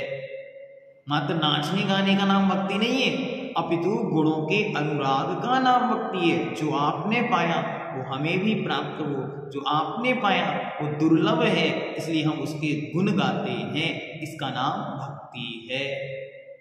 इसलिए अपने हृदय में बहुत प्रशस्तता भरते हुए अत्यंत निर्मल परिणामों के साथ, कुछ भी नहीं चाहिए, हम कुछ नहीं मांगना, भगवान के सामने जाके भगवान कुछ मिल जाए, बच्चे अच्छे से पढ़ाई करें, घर परिवार में सुख रहे, शांति रहे, इनको सुख हो जाए, वो आरोग्य हो जाए, उसको कुछ ना मांगते हुए मात्र एक प्रशस्त परिणामों के साथ कि जो गुण आपने पाए हैं वे गुण मुझ में भर जाएं, इस पवित्र भावना के साथ मैं आपके गुणों का संकीर्तन करता हूँ, आपके गुणों का गान करता हूँ, आपके गुणों को गाता हूँ। बस कुछ नहीं चाहिए, हम कुछ नहीं मांगते, बस जो गुण आप में व्याप्त हैं वे गुण मुझ में भी हैं। उनके ऊपर जो पर्दा पड़ा है वो पर्दा हटाने के लिए हम आपके सामने बैठे हैं। आप उस भावना के साथ वे महान गुणों का कीर्तन गाएं। अगर हो सके जीवन में आपके परिवर्तन की लहर में आप एक कार्य कर सकते हैं जो बहुत अच्छा है, बहुत अनुपम है। क्या है वो? अच्छा एक सत कार्य है कि आप भक्तामर महास्तोत्र का पाठ करना शुरू करें। कोई एक पाठ, वर्तमान में ये दुनिया में सबसे प्रचलित पाठ है, इसलिए अगर कुछ ज्यादा नहीं कर सकते तो कम से कम इसका रोज पाठ करें, रोज संकल्प ले लें और रोज विशुद्धि के साथ दिन में जब भी समय मिलता है उस समय बैठकर अत्यंत निर्मल परिणामों के साथ इस स्तोत्र का पाठ करें। श्री जिनेंद्र भगवान सामने हों और महान भक्ति से भरकर हृदय की अनंत गहराइयों से भक्ति में झूमते, नाचते, गाते हुए रोज भक्तामर स्तोत्र का पाठ करें। आपके जीवन में जितनी भी शारीरिक समस्याएं हैं वे सब तो जाएंगी जाएंगी, आपकी मानसिकता अत्यंत निर्मल हो जाएगी।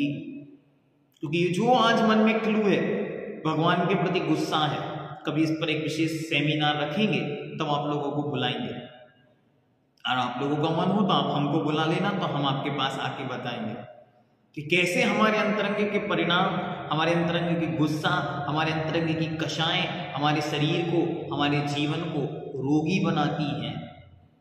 हमारी कषाएं, हमारे गुस्से, हमारे माता पिता काले थे इसलिए हम काले हो गए, ऐसे माता पिता क्यों मिले? ये संकलेशता है। माता पिता काले थे इसलिए आप काले नहीं हुए, अपितु आपने ऐसे ही काले रंग को नाम कर्म का आश्रय करके रखा था, इसलिए जो माता पिता ये जिनके रजवीर से काली संतान उत्पन्न होगी उस गर्भ में आपको आना पड़ा। बहुत ध्यान से। भगवान पर गुस्सा है, भगवान ने क्या किया? भगवान ने हमको लंगड़ा बनाया, भगवान ने अंधा बना दिया, भगवान ने बहरा बना दिया, काना बना दिया, सुंदर रूप नहीं दिया, आवाज सुंदर दे देते, कुछ तो मिल जाता। अरे जीवन में एक सुख नहीं मिला, ऐसे कैसे भगवान? जैन कुल में भेज दिया बेइज्जती कराने के लिए।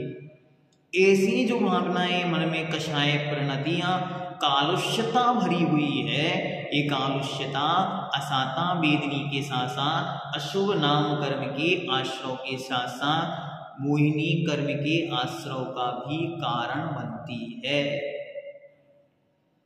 इसलिए किसी के प्रति कोई कषाय नहीं करते हुए बिल्कुल स्पष्ट निर्णय आज यहाँ पे नाम कर्म के समक्ष करना है। मैं जो हूं मैंने उसकी रचना स्वयं की है। बहुत शांति के साथ आज बैठ के निर्णय करना है। सर्वज्ञ वितरागरंत भगवान को स्मरण में लाकर आंखें बंद करके और भगवान को सामने विराजमान करके निर्णय करें कि जो कुछ मैं हूं मैंने स्वयं उसकी रचना की है, इसलिए अब मैं उसे स्वीकार करता हूं और अब मैं जैसा परिणाम करूंगा उसके अनुसार मेरा परिणमन होगा और वह परिणमन ही मेरा भविष्य होगा। कोई भगवान यहाँ पर आने वाले, मुझे बनाने वाले नहीं है। सबको इसका निर्णय करना है। एक एक बच्चे को ये फीलिंग में रखो कि जो तुम हो वो तुम स्वयं बने हो अपने विचारों, अपनी आदतों से। इसलिए अपने विचार और अपनी आदतों में अच्छापन लाओ, परिणमन लाओ, परिवर्तन लाओ। तुम्हारा भविष्य, तुम्हारा जीवन सहज ही बदलेगा। उनको कभी मत सिखाओ कि भगवान ने ऐसा बना के भेजा है, ये मिथ्यात्व है, ये भगवान पर प्रत्यारोप है, ये तो भगवान पर आरोप है। जिस भगवान ने कुछ नहीं किया उनको सजा मत दो और उनके साथ साथ आप स्वयं को सजा देते। कई बच्चे अपने माता पिता से घृणा करते हैं। दो भाई हो, एक काला हो एक गोरा हो, तो दोनों में आपस में ईर्ष्या होती है। मात्र काले वाले को गोरे वाले से हो ऐसा नहीं, गोरे वाले को काले वाले से भी होती है, तो काले वाले को गोरे वाले से भी होती है, दोनों को होती है। क्योंकि वो उसकी सुंदरता सहन नहीं कर सकता है तो दूसरा वाला उसके शरीर की जो कालापन है उसको वह सहन नहीं होता, घृणा होती है उसे अंतरंग से, ईर्ष्या अनेक रूपों में उत्पन्न होती है। इसलिए हमको हमेशा बच्चों को इन चीजों में बहुत तरह से समझाइए। जिन शासन क्या है, भगवान का शासन एक एक जीव को जीने की ऐसी कला, आर्ट ऑफ लिविंग सिखलाने वाला है। ज्यादा समय नहीं मिलता उनको तो उनको विशेष शिविर आदि का आयोजन करें, उनमें बताएं कि देखो किस प्रकार कर्म का चक्र है, कैसे द वर्ल्ड इज क्रिएटेड, कैसे उसमें जीव बना है, कैसे उसका शरीर है, कैसे ये कर्म के माध्यम से सारी जो 8 कर्म का ये विषय चल रहा है, कितना सुंदर। पहले तो मैं देख रहा था तो एक दिन में हो जाएगा, आज तीसरा दिन चल रहा है, इसलिए मुझे लग रहा है कि पूरा कर दें, लेकिन अभी संभावना नहीं है पूरे होने की, अभी एक दिन और लग सकता है। क्यों? क्योंकि ये आर्ट ऑफ लिविंग है, ये जीवन की कला है। अगर हमने अपने परिणामों को जैसा रखा वैसा जैसा अतीत में था उससे के अनुसार वर्तमान बना, जैसा परिणमन हम वर्तमान में रखेंगे उसका परिणाम हमारा भविष्य हमारे सामने उपस्थित होगा। इसमें नो डाउट, कभी भी इसमें शंका नहीं करना। जितने काले हैं भी घृणा के पात्र नहीं, दया के पात्र हो सकते हैं। उनको समझाएं कि तुम घबराओ मत, अंधा, काना, लंगड़ा, लूला, काना, अपाहिज, किसी भी प्रकार की कमी से उत्पन्न हुआ है, इसमें दुनिया की किसी की गलती मत कहो। डॉक्टर ने इंजेक्शन समय पर नहीं लगाया तो ये बीमारी हो गई, कुछ भी मत कहो कि सारे निमित्त तब कार्यकारी होते हैं जब तक हमारे उपादान में शक्ति होती है। जब उपादान में शक्ति नहीं होती तो निमित्त कारण कुछ नहीं कर पाते, ना अच्छा ना बुरा। इसलिए बहुत स्पष्ट इन शब्दों को आगम की परिभाषा में समझने का प्रयास करें। इसलिए रोज भगवान की भक्ति, जो मैंने आपके सामने कहा कि भक्तामर महास्त्रोत का ऐसे विशुद्ध परिणामों के साथ गुंजयमान करें, सपरिवार करें। बच्चों को यदि नहीं आता उन्हें सिखलाएं, भक्ति से उनको जोड़ें। यदि थोड़ी थोड़ी सी भी भक्ति से भी जुड़ेंगे तो उनके अंतरंग में सकारात्मकता आएगी, और उन्हें अगर जिन शासन के इन महान रहस्यों का उद्घाटन हो गया तो उनका जीवन धन्य धन्य हो जाएगा। जो आज लोग बैठकर एक दूसरे को कोस रहे हैं, घृणा कर रहे हैं, आप लोग 4 लोग एक साथ बैठ जाते हैं और 5वें को टारगेट करते हैं, फोटोज देखते हैं, ओ रिजेक्टेड, गड़बड़, ये सब आप अपने अशाता वेदनी का, अपनी असुंदरता का, अपने अशुभ नाम कर्म का बंद कर रहे हैं। इसलिए बहुत अच्छे तरह से इसको सतर्कता पूर्वक समझें। किसी के रूप रंग पर कभी व्यंग ना करें, क्योंकि ये रूप रंग आपके स्वयं के भी बिगाड़े जा सकते हैं, बिगड़ सकते हैं। इसलिए इस पर कभी भी घमंड या अभिमान नहीं होना चाहिए। आगे अशुभ के विषय में बताते, त्रियोग को कुटिल रखना, मन वचन काया में कुटिलता का होना, दूसरों को देखकर हंसना, बहुत सतर्क रहना इस विषय में। धर्मात्माओं के साथ विसंवाद करना, माताएं जागृति पूर्वक मंदिर में, जितनी भी मंदिर के अंदर लड़ाइयां होंगी वे सब आपको लंगड़ा लूला काना बनाएंगी। बहुत ध्यान से, अगर आपको कभी लड़ने का मन हो या कोई परिणाम बस कोई प्रवृत्ति इस प्रकार हो जाए तो आप सामने वाले से कहो, भाई या बहन, दीदी, जो भी है, सखी, उनका हाथ पकड़ो, मंदिर के बाहर जाओ, अच्छी तरह लड़ो और लड़ने के बाद आ जाओ। यदि आपने मंदिर के अंदर देवशास्त्र गुरु की सन्निधि में, देवशास्त्र गुरु की साक्षी में लड़ाई की तो नियम से आप दीन, हीन, दरिद्री, विकलांग, अपंग बनेंगे। नियम है, इसलिए इस नियम को शाश्वत सत्य है ये।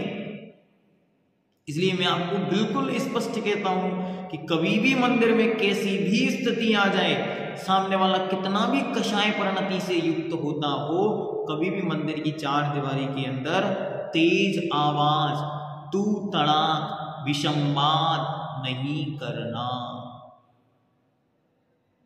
हमेशा इस परिणाम से बचकर ही रहना और किसी की नकल नहीं करना। इसके विषय में बहुत सतर्क रहने की आवश्यकता है। हकलाता हो कोई, तुतलाता हो कोई, लंगड़ाता हो कोई, चल ना पाता हो कोई, अपस्थ ब्याह गति का शिकार हो, आवाज़ ठीक ना निकलती हो, अन्य अन्य प्रकार की जो प्रवृत्तियां हैं उनसे हमको बचना चाहिए। आपस में लड़ना और किसी का बुरा सोचना, आपस में एक दूसरे से स्वयं लड़ना और दूसरे का बुरा सोचना, इसका ऐसा हो जाए, उसका वैसा हो जाए, ऐसा हो जाएगा तो ऐसा हो जाएगा, ये सब आप कुछ कर नहीं सकते, मात्र सोच रहे हैं। और सोचने से आपका स्वयं का असाता वेदनी का बंद हो रहा है। साथ ही अशुभ नाम कर्म का आश्रम निरंतर हो रहा है। जब ये उदय में आएगा तो कितना कष्ट देगा, तो ऐसे कष्ट इस पर्याय में हमको ना मिले, अगली पर्यायों में हमको ना मिले। और यदि अभी हम बांध कर आए हैं तो अब जिनेंद्र भगवान की भक्ति पूजन के संस्कारों से हमारे वे अशुभ कर्म नाश को प्राप्त होवे और यह कर्मों का चक्र शीघ्र ही टूटे हम मुक्ति को प्राप्त करें। इस पवित्र भावना के साथ जो सर्वज्ञ अरिहंत भगवान की जय। गोत्र कर्म। जिस कर्म के उदय से प्राणी ऊंच या नीच कुल को प्राप्त होता है उसे गोत्र कर्म कहते हैं। जिस कर्म के उदय से जीव ऊंच गोत्र या नीच गोत्र को प्राप्त होता है जिसे हम ऊंच नीच का भेद कहते हैं। कुछ लोग समाज में बड़ा सम्माननीय स्थान पाते हैं तो कुछ लोग बहुत निम्न स्तर की जिंदगी को बिताते हैं। ऐसा नहीं कि ये जाति जाति का भेद है कि धर्म धर्म का भेद है, परिवार के अंदर भी ये होता है। कुछ लोग अपने आप को स्टैंडर्डाइज्ड कैटेगराइज करते हैं और बड़े होते हैं, कुछ लोग हीन भावनाओं के साथ जीवन यापन करते। तो गोत्र कर्म के जो पूर्व में संस्कार उसके अंतरंग में आए हैं, वे गोत्र कर्म के संस्कार उसके अंतरंग में इस तरीके से मौजूद हैं या उसको इस रूप में ढाल देते हैं कि वो कभी भी अपने आप को या अपने जीवन में उन्नति या ऊंचाइयों को स्पर्श नहीं कर पाता, इसलिए वह हीनता की भावना से ग्रसित रहता है। जिस प्रकार कुम्हार छोटे या बड़े बर्तन बनाता है उसी प्रकार गोत्र कर्म इस जीव को ऊंचा या नीचा कुल गोत्र घराना प्राप्त कराता है। नीच गोत्र के उदय से लोकमान्य कुल की प्राप्ति होती है तथा नीच गोत्र कर्म के उदय से लोक निंद कुल की प्राप्ति होती है। बंध के कारण। ध्यान से दो भेद किए, एक ऊंच और एक नीच निम्न स्थिति। दूसरे की निंदा करना ये नीच गोत्र के आश्रय के कारण बताते हैं। अपनी प्रशंसा करना, ध्यान से, दूसरे की बुराई और स्वयं की प्रशंसा। दूसरों के गुणों को ढकना, दूसरों में यदि कोई गुण भी है तो उन गुणों को प्रकट ना करना। अपने गैर मौजूद गुणों को प्रकट करना और स्वयं में जो गुण नहीं भी हैं उन्हें प्रकट करना तथा घमंड करना, अपने पास जो कुछ है उसका अभिमान करना। और कभी कभी तो झूठा अभिमान भी होता है, अर्थात जो अपने पास नहीं है उसको अभी शो ऑफ करना। आदि कार्यों से नीच गोत्र का बंध होता है। अच्छी तरह अपने आसपास वार्ता में, अपनी बैठक में ये चीज़ें ध्यान में रखनी, कहीं बार बार दूसरों की बुराई तो नहीं हो रही है, कहीं हम मात्र अपने आप को महान दिखलाने का प्रयास तो नहीं कर रहे हैं। आप महान हैं, ठीक है, वो आपकी महानता है, लेकिन उस महानता का यदि टैग लगाने का मन यदि आपको कर रहा है तो आपके नीच गोत्र का आश्रय होगा। भाव भी यदि अंतरंग से आ रहा है, जैसे आपने तपस्या की, बहुत तपस्या की, मानो आपने 10 लक्षण के 10 उपवास किए, आपने धरती पर बहुत बड़ा कार्य किया, आप तपस्वी सम्राट की उपाधि से सम्मानित होने की पात्रता रखते हैं। तो मेरे जैसा कोई जीव हो तो मैं आपको बराबर तपस्वी सम्राट की उपाधि दिलाऊंगा। लेकिन यदि आपके मन में रंच मात्र ये भाव भी आ गया कि मैंने 10 उपवास किए हैं तो कोई मुझे माला पिना के, मुझे टीका लगा के, बैंड बाजों के साथ मेरा स्वागत करे, या इन्होंने मुझे श्रीफल भी नहीं दिया, वो मिलने भी नहीं आए, उन्होंने सम्मान भी नहीं किया, उन्होंने हालचाल भी नहीं पूछा, तो आपका नीच गोत्र का आश्रय होगा। इसलिए दुनिया उसे देखकर कितना भी सम्मान करे, कितनी भी प्रशंसा करे, वो सब कुछ कर सकती है, लेकिन हमारे अंतरंग में एक क्षण के लिए भी ये भाव भी यदि आया आत्म प्रशंसा का, मैंने ये किया, मैंने ये किया, मैंने ये किया, तो अभी उसके अशाता वेदनी का नीच गोत्र का आश्रय हो रहा है। इसलिए अपने जीवन में अपने गुणगान कभी नहीं गाने और दूसरों के दोष नहीं गाने। ये दो यदि संकल्प हम कर लेंगे तो हमारा नीच गोत्र का आश्रय रुक जाएगा, होगा ही नहीं, क्योंकि हमारी प्रवृत्ति में दो क्रियाएं सदा के लिए समाप्त हो गई। और इसके यदि हम विपरीत कार्य करेंगे, दूसरों की प्रशंसा करना, अपनी निंदा करना, दूसरे के दोषों को ढकना, अपने दोषों को प्रकट करना आदि कार्यों से उच्च गोत्र का बंध होता है। उच्च गोत्र का बंध इनके विपरीत कार्यों से होता है। अपने दोष कहना, दूसरों की प्रशंसा करना, दूसरों में जो गुण मौजूद भी नहीं है तो इस दृष्टि से कहना कि इनमें वे गुण प्रकट हों, और अपने में जो गुण भी हैं उनको छिपा कर रखना, जिसे उपमनंगम के अंतर्गत इस सब कुछ आपको बतलाया है। आगे अंतराय कर्म, ये सबसे खतरनाक कर्मों में से एक है जो हमें बहुत तड़पाता है, बहुत परेशान करता है। किसी के पास इतना है, इतना है, इतना है कि क्या क्या खाऊं, कोई दाने दाने को मोहताज है कि अब क्या खाऊं। किसी के पास इतना है कि अब कौन सा पहनूं, कौन सा पहनूं, और कोई हे भगवान ये ठंड इतनी विकराल पड़ रही है तो कम से कम शरीर को ढकने के पर्याप्त वस्त्र कहीं से मिल जाए। ये दो कंडीशन आप सामने देख रहे हैं। एक है सुबह 6 बजे से शाम 6 बजे तक अपने सर पर कुंटलों वजन ढो रहा है, तब जाकर शाम को भोजन का ठिकाना बन रहा है। और कोई है अपने एसी वाले ऑफिस में 12 से 2 बैठता है, 2 साइन मारता है और लाखों रुपए उसके खाते में आ रहे हैं। ये सब जो कंडीशंस आपके सामने दिख रही हैं, इन सब कंडीशंस का कारण है अंतराय कर्म।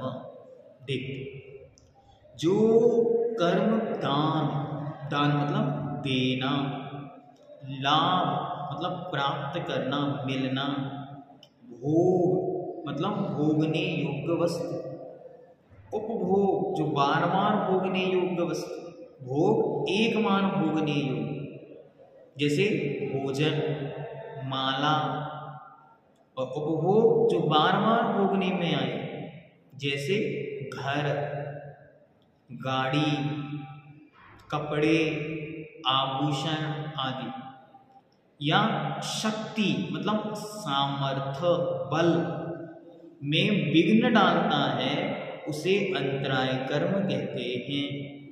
दृष्टांत, जिस प्रकार किसी सेठ ने एक पाठशाला को 10,000 रुपये देने की आज्ञा दी, किंतु मुनीम कुछ गड़बड़ करके उन रुपये को ना दिलाकर विघ्न कर देता है, उसी प्रकार अंतराय कर्म कार्यों में विघ्न किया करता है।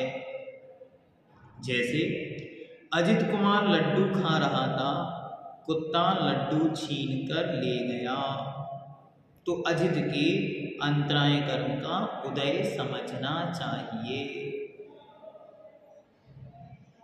बंध के कारण दान देने वाले को रोक देना, दान में बाधा उत्पन्न कर। कोई जीव दान दे रहा था, किसी के दान देने के परिणाम हुए और आपने बाधा उत्पन्न कर दी। आश्रितों को धर्म साधन नहीं करने देना, बहुत अच्छी तरह समझना। सासू माताएं जितनी भी सुन रही हैं, अगर अपने आश्रितों अर्थात जो आपके साथ रहता है, आपके अंडर में रहता है, उसे धर्म करने में बाधा उत्पन्न करना, स्वाध्याय नहीं करने देना, क्या धर्म ही धर्म करते रहोगे क्या, यही जीवन है क्या, इस प्रकार की भावनाओं से उनके मनोबल को तोड़ देना, दूसरे की भोग वस्तु को बिगाड़ देना, दूसरा जिस वस्तु को भोगने जा रहा था उसे खराब कर देना, किसी को हानि पहुंचाना, किसी की सामर्थ्य को बिगाड़ना, काम को बिगाड़ देना, किसी का कोई काम बन रहा हो तो उस काम में विघ्न उपस्थित करना आदि कार्यों से अंतराय कर्म का बंध होता है। हम अंतराय का मतलब बस छोटा सा जानते हैं, बाल का आना, चींटी का आना, मुनि महाराज का बैठ जाना। ये तो एक अंतराय है, ऐसे 5 अंतराय होते हैं। ये तो लाभ और दान अंतराय का उदाहरण है कि मुनिराज के लाभ अंतराय का क्षयोपशम नहीं था, विघ्न उपस्थित हो गया, और हमारे दान का क्षयोपशम नहीं था, इसलिए हम दे नहीं पाए, सामने वाला ले नहीं पाया। भोग करोड़ों की संपत्ति है, लेकिन उसे कोई ऐसी बीमारी हो गई, भोग नहीं सकता। रसगुल्ले बने हैं, शुगर का पेशेंट है, खूब घी रखा है कुंटलों से, घी वालों के नाम से प्रसिद्ध है, लेकिन खुद को heart attack, blood pressure, high BP, cholesterol, दुनिया भर की बीमारियां घेर चुकी हैं, तो क्या करेगा? 1 चम्मच घी भी अपने जीवन में खाने की पात्रता नहीं रखता। ये क्या है? ये उसके भोग नाम अंतराय में बाधा है, क्षयोपशम नहीं है। इसलिए आचार्य भगवंत बहुत अच्छी एक पंक्ति कहते हैं कि जीव कर्मों को बांधता है तो मुख में पानी आता है, बहुत मजा आ रहा है, बहुत मजा आ रहा है, लेकिन जब उन्हीं ही कर्मों का उदय आता है तो आंखों में पानी होता है, आंखों से गंगा बहती है कि अब क्या होगा, अब क्या होगा, ये दिन कैसे कटेंगे। एक एक दिन दुख, दर्द, तकलीफ में बहुत कठिन हो जाता है। कहते हैं स्वर्गों के सुख सागरों प्रमाण के दिन और रात वर्षों जैसे बीत जाते हैं, और यहाँ यदि दुख हो, कष्ट हो, पीड़ाएं हो, चारों तरफ महामारी फैल जाए तो एक एक घंटा एक एक वर्षों के बराबर बीतता है। कई बार सिर में दर्द हो जाए या कोई बड़ी बीमारी के निमित्त से कोई पीड़ा उत्पन्न हो तो सारी सारी रात जब जीव को जागना पड़ता है, तो कोई कहता है ऐसा लगा जैसे मानो वर्षों से सोया ही ना हूं। ये क्या है? ये सारा का सारा पूर्व में बांधे गए कर्मों का फल उदय में आ रहा है। इसलिए जीवन की जितनी भी बाधाएं, विघ्न हमारे सामने उपस्थित हैं, उन विघ्न बाधाओं को अच्छी तरह समझकर कि देखो ये मेरे स्वयं के द्वारा किए गए कर्म हैं, उनका फल अभी उदय में आ रहा है, अन्य कुछ भी नहीं कर रहा है, अन्य कुछ भी कर नहीं सकता। जो कुछ हो रहा है वह सब मेरे स्वयं के परिणामों का उदय है। पूर्व में मैंने ऐसा बांधा था, वही अब उदय रूप में, इस रूप में फल रहा है। इससे हम सशक्त बनेंगे, मजबूत बनेंगे, दृढ़ बनेंगे कि गलती मेरी है। अभी हम क्या सोचते हैं? सामने वाले की गलती है, इन्होंने ये किया, उन्होंने वो किया, उन्होंने वो। कोई कुछ भी नहीं कर रहा है। हमारे जीवन में जो कुछ हो रहा है उस सबका कर्ता मैं स्वयं ही हूँ। इसके लिए मैंने बहुत सुंदर एक पूरी प्रवचन सीरीज तैयार की है। श्री राम, सीता, लक्ष्मण, भरत, भगवान पार्शुनाथ, भगवान आदिनाथ, भरत और बाहुबली, इनकी पूरे एक प्रवचन सीरीज हमने तैयार की है। इसके लिए बहुत अच्छी तरह समझना है, इनसे हमारे जीवन को रिलेट करना है।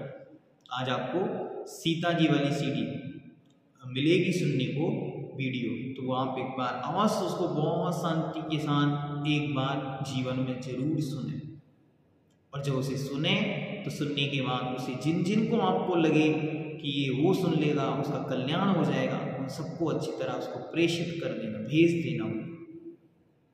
इसी के साथ कि ये कर्म हम अंत को जब तक प्राप्त नहीं कर पाते तब तक कम से कम इन कर्मों के स्वभाव को अच्छी तरह समझकर अशुभ और असाता से बचकर शुभ और साता प्रशस्त पुण्य क्रियाओं में लगे, ऐसी मंगल भावनाएं।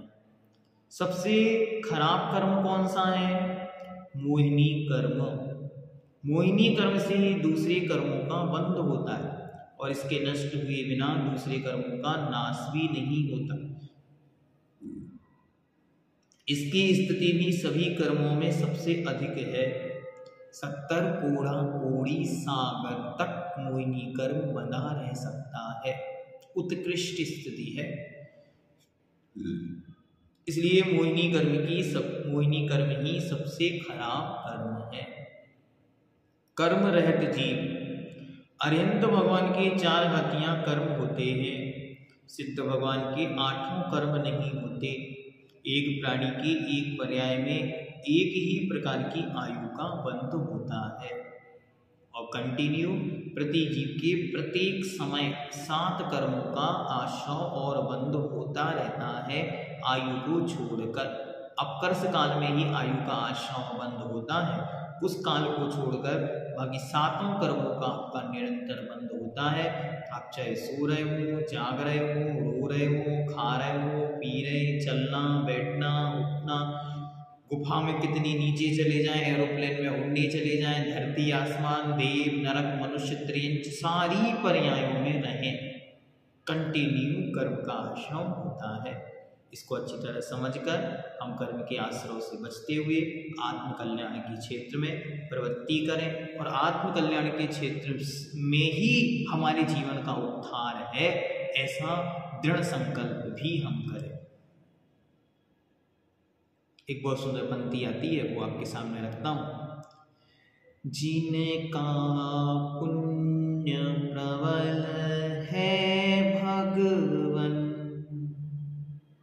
उनकी सद बुद्धि कर दो।